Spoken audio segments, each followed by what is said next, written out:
आप सभी का बहुत बहुत स्वागत है। मित्रों, हम आज आपके लिए जो विषय लेकर आए हैं बहुत ही रोचक और बहुत ही समय से लोगों की जिज्ञासा का विषय रहा है। तो सनातन में कई हमारी जो सनातन परंपरा है उसके कई संवाहक रहे हैं। संवाहक जिसे कहते हैं हम, जो उस प्रथा को आगे बढ़ाते हैं। तो आज हम उनके बारे में जानते हैं जिन्हें हमने इन नामों से जाना है: ऋषि, मुनि, साधु और सन्यासी। तो आज हम अंतर जानते हैं, ऋषि, मुनि, साधु और सन्यासी में क्या अंतर होता है। भारत में प्राचीन काल से ही ऋषि मुनियों का बहुत महत्व रहा है। ऋषि मुनि समाज के पथ प्रदर्शक माने जाते हैं और वे अपना ज्ञान और साधना हमेशा ही लोगों और समाज का कल्याण करते आए हैं।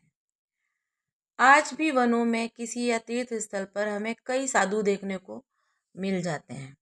धर्म कर्म में हमेशा लीन रहने वाले इस समाज के लोगों को ऋषि, मुनि, साधु और सन्यासी आदि नामों से पुकारते हैं।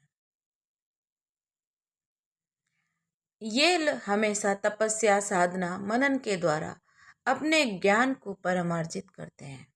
ये प्रायः भौतिक सुखों का त्याग करते हैं। हालांकि कुछ ऋषियों ने गृहस्थ जीवन भी बिताया है। तो आइए आज जानते हैं कि ऋषि, मुनि, साधु और सन्यासी कौन होते हैं और इनमें क्या अंतर है। तो पहले जानते हैं ऋषि कौन होते हैं। भारत हमेशा से ही ऋषियों का देश रहा है। हमारे समाज में ऋषि परंपरा का विशेष महत्व रहा है। आज भी हमारा समाज और परिवार किसी न किसी ऋषि के वंशज माने जाते हैं। ऋषि वैदिक परंपरा से लिया गया शब्द है, किंतु श्रुति ग्रंथों को दर्शन करने वाले लोगों के लिए यह प्रयोग किया गया है।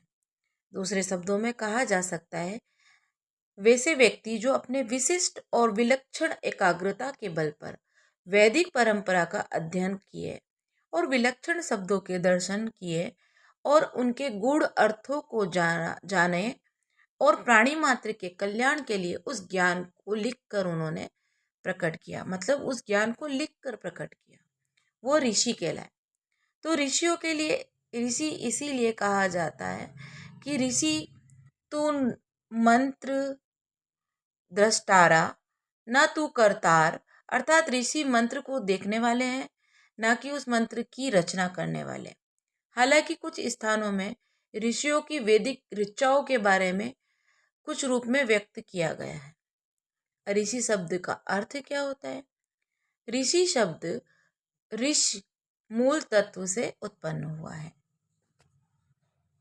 इसके अतिरिक्त ऋषियों के प्रकाशित कृत्य को आर्ष कहा जाता है और इसी मूल शब्द की उत्पत्ति दृष्टि यानी नजर भी ऋष से ही उत्पन्न हुआ है।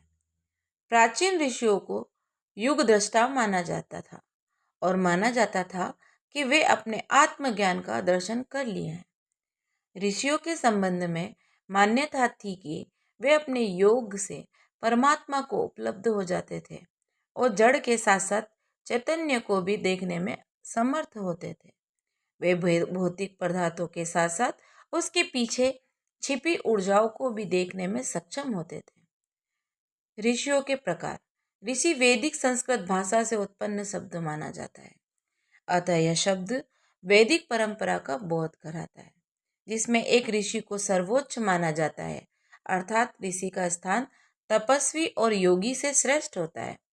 अमर सिंहा द्वारा संकलित प्रसिद्ध संस्कृत समानार्थी शब्दकोश के अनुसार ऋषि 7 प्रकार के होते हैं: ब्रह्म ऋषि, देवर्षि, महर्षि, परम ऋषि, कांडक्षी, सुतश्री और राजर्षि। सप्त ऋषि। पुराणों में सप्त ऋषियों का केतु, पुलह, पुलस्त्य, अत्रि, अंगिरा, वशिष्ठ और भृगु का वर्णन भी मिलता है।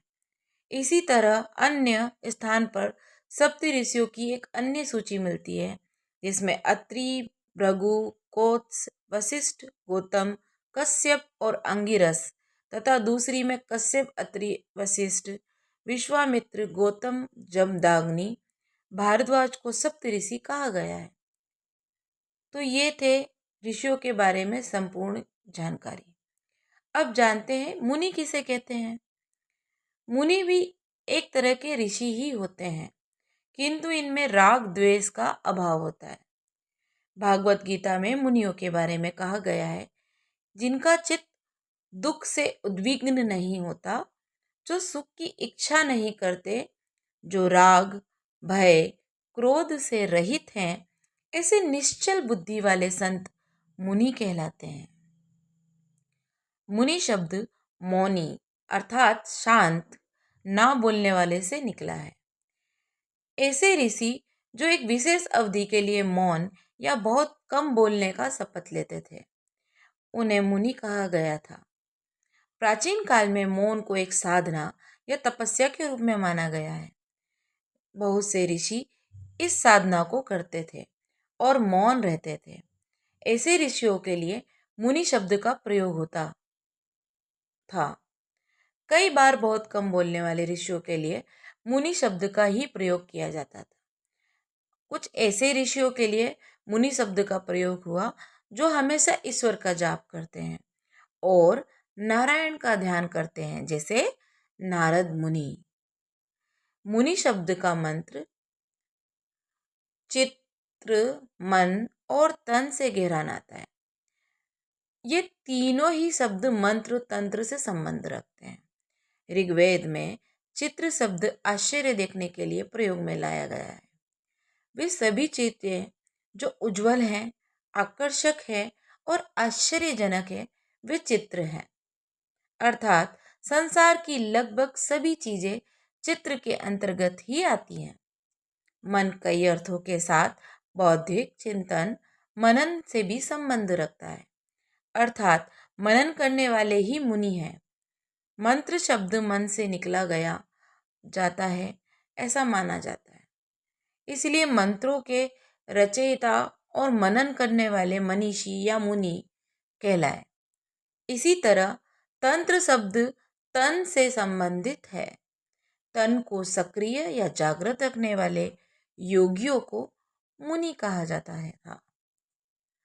जैन ग्रंथों में भी मुनियों की चर्चा की गई है।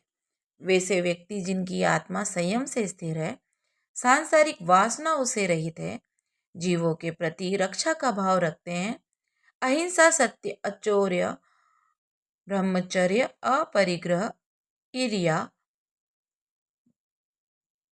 मतलब के यात्रा में सावधानी, भाषा, ऐषणा आहार शुद्धि और आदिक्षिणीक्षेप मतलब धार्मिक उपकरण व्यवहार में शुद्धि, प्रतिष्ठापना, मल मूत्र त्याग में सावधानी का पालन करने वाले, सामायिक, चतुर्वंशस्तवत, वंदन, प्रतिक्रमण, प्रत्याख्यान और कायत्सर्ग करने वाले, केस लोच करने वाले, नग्न रहने वाले, स्नान और दातुन नहीं करने वाले, पृथ्वी पर सोने वाले, त्रिशुद्ध आहार ग्रहण करने वाले और दिन में केवल एक बार भोजन ग्रहण करने वाले 28 गुणों से युक्त महर्षि ही मुनि कहलाते हैं।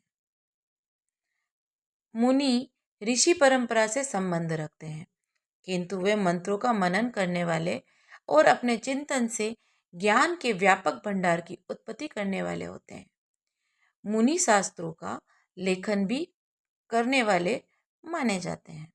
तो ये संपूर्ण जानकारी थी मुनियों के विषय में। अब जानते हैं कि साधु कौन होते हैं। किसी विषय की साधना करने वाले व्यक्ति को साधु कहा जाता है। प्राचीन काल में कई व्यक्ति समाज से हटकर या कई बार समाज में ही रहकर किसी विषय की साधना करते थे। उस विषय में विशिष्ट ज्ञान प्राप्त करते थे। विषय को साधने या उसकी साधना करने के कारण उन्हें साधु कहा गया। कई बार अच्छे और बुरे व्यक्ति में फर्क करने के लिए साधु शब्द का प्रयोग किया जाता है। इसका कारण है कि सकारात्मक साधना करने वाले व्यक्ति हमेशा सरल और सीधा और लोगों की भलाई करने वाला होता है। आम बोलचाल में साध का अर्थ है सीधा और दृष्टता से हीन होता हुआ। दुष्टता से हीन, ऐसा व्यक्ति साधु है। तो संस्कृत में साधु शब्द से तात्पर्य सज्जन व्यक्ति।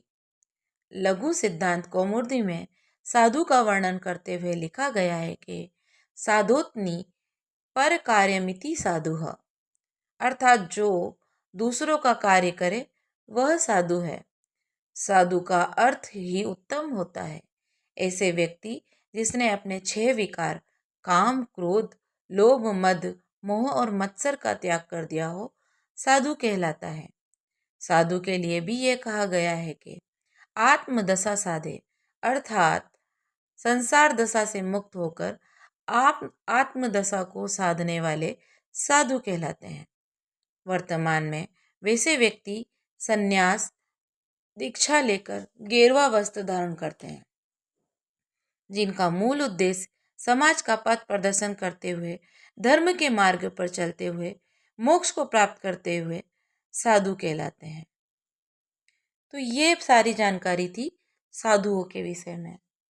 अब जानते हैं सन्यासी किसे कहते हैं। सन्यासी धर्म की परंपरा प्राचीन हिंदू धर्म से जुड़ी नहीं है। वैदिक काल में किसी सन्यासी का कोई उल्लेख नहीं मिलता।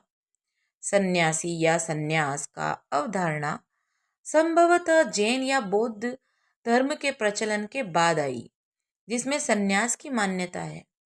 हिंदू धर्म में शंकराचार्य को महान सन्यासी माना गया है। सन्यासी शब्द सन्यास से निकला हुआ है, जिसका शाब्दिक अर्थ है त्याग करने वाला। अतः त्याग करने वाले को ही सन्यासी कहा जाता है। सन्यासी संपत्ति का त्याग करता है, गृहस्थ जीवन का त्याग करता है या अविवाहित रहता है, समाज और सांसारिक जीवन का त्याग करता है और योग साधना का अभ्यास करते हुए अपने आराध्य की भक्ति में लीन हो जाता है। हिंदू धर्म में 3 तरह के सन्यासियों का वर्णन मिलता है।